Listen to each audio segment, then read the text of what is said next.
여러분은 지금 누군가와의 관계 때문에 에너지를 소모하고 있습니다. 선을 넘는 사람 때문에 스트레스 받고 밤에 잠 못 이루고 있죠. 그런데 여러분은 그 사람을 대놓고 끊지도 못하고 애매하게 참고만 있습니다. 그냥 참자, 시간이 지나면 나아지겠지, 내가 예민한 건가, 이런 생각으로 버티고 있어요. 하지만 그렇게 시간이 지나도 아무것도 변하지 않습니다. 오히려 여러분만 더 지쳐갈 뿐이죠. 오늘 이야기는 손절에 관한 게 아닙니다. 손절은 마지막 수단이에요. 오늘 필요한 건 그 전에 할 수 있는 심리적 거리두기 기술입니다. 관계를 완전히 끊지 않으면서도 여러분의 정신 건강을 지키는 방법이죠. 이건 비겁한 게 아닙니다. 이건 전략입니다. 먼저 왜 여러분이 선을 넘는 사람 앞에서 무력해지는지 이해해야 합니다. 대부분의 사람들은 갈등을 피하려고 합니다. 착한 사람으로 보이고 싶고 관계를 유지하고 싶어 하죠. 그래서 부당한 대우를 받아도 참습니다. 한 번만 더 참자, 이번에는 내가 양보하자, 이렇게 자기 자신을 설득해요. 하지만 그게 반복되면 어떻게 될까요? 여러분은 점점 더 작아집니다. 자존감은 바닥을 치고 그 사람 앞에서 말 한마디 제대로 못하게 되죠.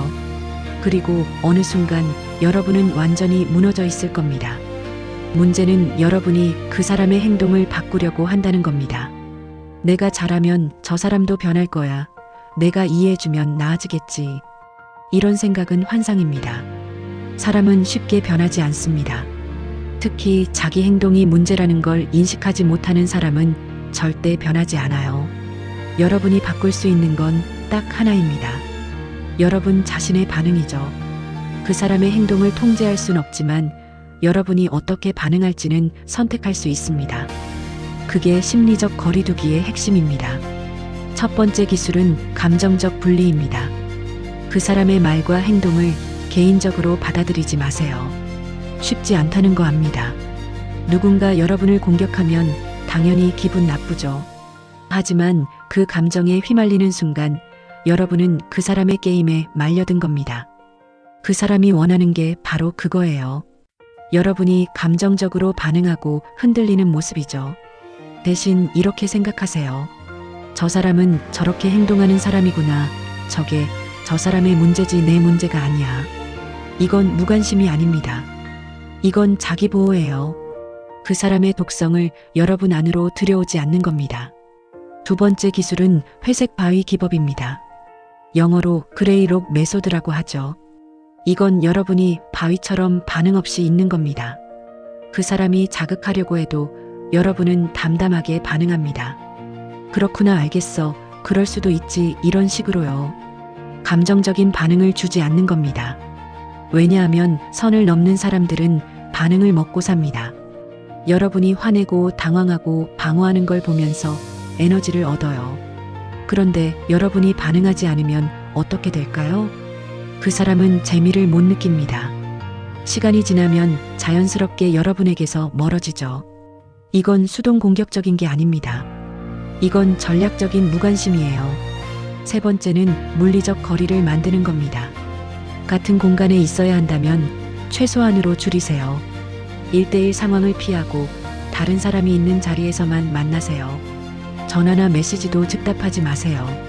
시간을 두고 답하거나 짧게 끊으세요. 지금 바빠서 나중에 연락할게, 급한 일이 있어서 먼저 가볼게. 이렇게 물리적으로 접촉 시간을 줄이는 겁니다. 여러분이 항상 거기 있으면 그 사람은 계속 여러분을 이용할 겁니다. 하지만 여러분이 자주 보이지 않으면 그 사람은 다른 타깃을 찾아갑니다. 네 번째 기술은 경계 설정입니다. 이게 가장 중요합니다. 경계가 없으면 모든 기술이 무용지물이에요. 경계란 여러분이 받아들일 수 있는 것과 없는 것의 선입니다. 이런 말은 받아들일 수 없어요. 이런 행동은 용납할 수 없습니다. 이렇게 명확하게 말해야 합니다. 처음엔 어색하고 불편할 겁니다. 여러분은 착한 사람이니까 거절하는 게 어렵죠. 하지만 경계를 세우지 않으면 그 사람은 계속 선을 넘습니다. 더 심해지면 심해졌지 절대 나아지지 않아요. 그리고 중요한 건 경계를 말로만 하면 안 됩니다. 행동으로 보여줘야 해요. 다음에 또 그러면 자리를 뜰 거예요 라고 말했으면 실제로 그렇게 해야 합니다. 말만 하고 행동하지 않으면 그 사람은 여러분을 우습게 봅니다. 5번째는 제3자를 활용하는 겁니다. 혼자 감당하려고 하지 마세요. 특히 직장이나 공동체에서는 다른 사람이 있는 자리에서만 만나세요. 증인이 있으면 그 사람도 함부로 행동하기 어렵습니다. 그리고 필요하면 상사나 중재자에게 도움을 요청하세요. 이건 제가 혼자 해결하기 어려워 보여서 조언을 구하고 싶어요. 이렇게 말하는 건 나약함이 아닙니다. 이건 현명함이에요. 혼자 끙끙 앓다가 더 큰 문제가 되는 것보다 훨씬 낫습니다. 6번째 기술은 정보 제한입니다. 그 사람에게 여러분의 개인적인 이야기를 하지 마세요. 여러분의 약점이나 고민을 공유하지 마세요. 그 사람은 그 정보를 무기로 쓸 겁니다. 나중에 여러분을 공격하거나 조종하는 데 사용하죠. 대신 대화를 표면적으로 유지하세요. 날씨, 업무, 일상적인 주제만 다루세요. 요즘 어때?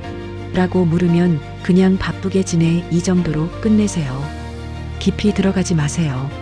여러분의 내면을 보호하는 겁니다. 7번째는 예상과 준비입니다. 그 사람이 어떤 식으로 나올지 이미 알고 있을 겁니다.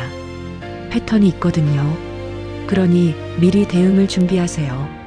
이렇게 말하면 난 이렇게 대답할 거야. 저렇게 행동하면 난 자리를 뜰 거야. 머릿속으로 시뮬레이션을 해보세요. 그러면 실제 상황에서 당황하지 않고 침착하게 대응할 수 있습니다. 준비된 사람은 흔들리지 않습니다. 8번째 기술은 자기 관리입니다. 독한 관계 속에 있으면 여러분의 에너지가 고갈됩니다. 그래서 스스로를 충전하는 시간이 반드시 필요해요. 운동하세요, 명상하세요, 좋아하는 일을 하세요. 친구들을 만나고 건강한 관계에 시간을 투자하세요. 여러분이 강해야 그 사람을 상대할 수 있습니다. 지쳐 있으면 아무것도 할 수 없어요. 자기 관리는 사치가 아닙니다. 생존 전략입니다. 9번째는 문서화입니다. 특히 직장이나 법적 문제가 얽힌 경우 기록을 남기세요. 그 사람이 언제 무슨 말을 했는지, 무슨 행동을 했는지 적어두세요. 메시지나 이메일은 저장하세요. 나중에 문제가 커지면 그게 증거가 됩니다. 기억이 안 나는데요. 이렇게 발뺌할 수 없게 만드는 거죠. 기록은 여러분을 보호합니다. 10번째 기술은 출구 전략입니다. 심리적 거리두기가 안 통하면 어떻게 할 건가요? 그때를 대비해서 출구를 준비해 두세요. 이직을 준비하거나 이사를 계획하거나 관계를 정리하는 방법을 생각해 두세요. 최악의 경우 난 이렇게 할 거야. 이 생각만으로도 여러분은 덜 불안해집니다. 갇혀 있다는 느낌이 사라지거든요. 출구가 있다는 걸 아는 것만으로도 힘이 됩니다. 자, 이제 10가지 기술을 다 배웠습니다. 그런데 여러분은 아직도 망설이고 있을 겁니다. 이렇게까지 해야 하나? 너무 계산적인 거 아니야? 그냥 참는 게 낫지 않을까? 이런 생각이 들 거예요. 하지만 분명히 말씀드립니다. 여러분이 지금 참고 있는 건 인내가 아닙니다. 자기 파괴예요. 선을 넘는 사람을 그냥 두면 그 사람은 계속 선을 넘습니다. 더 심해지지 절대 나아지지 않아요. 그리고 여러분은 점점 더 무너집니다. 자존감은 사라지고 우울해지고 불안해집니다. 그게 정말 원하는 삶인가요? 심리적 거리두기는 비겁한 게 아닙니다. 이건 자기 보호예요. 여러분은 소중한 사람입니다. 함부로 대해도 되는 사람이 아니에요. 그걸 기억하세요. 그리고 이 기술들은 한 번에 완벽하게 할 필요 없습니다. 하나씩 연습하세요. 처음엔 어색하고 죄책감이 들 겁니다. 그래도 계속하세요. 반복하다 보면 익숙해집니다. 그리고 어느 순간 여러분은 더 이상 그 사람 때문에 흔들리지 않게 될 거예요. 마지막으로 가장 중요한 것은 지금 시작하는 겁니다. 다음에 해야지, 조금만 더 참아보고, 이런 생각은 위험합니다. 내일은 오늘과 똑같을 겁니다. 변하는 건 없어요. 여러분이 행동하지 않는 한 아무것도 달라지지 않습니다. 오늘 한 가지만 실천하세요. 회색 바위 기법이든 감정적 분리든 뭐든 좋습니다. 작게라도 시작하는 겁니다. 그 작은 행동이 여러분의 삶을 바꿉니다. 손절이 답일 수도 있습니다. 하지만 그 전에 할 수 있는 게 있어요. 심리적 거리두기로 여러분의 정신 건강을 지키는 겁니다. 우아하게 대처하면서도 단호하게 경계를 세우는 거죠. 여러분은 할 수 있습니다. 그리고 반드시 해야 합니다. 왜냐하면 여러분의 삶은 소중하니까요. 더 이상 참지 마세요. 지금 바로 행동하세요.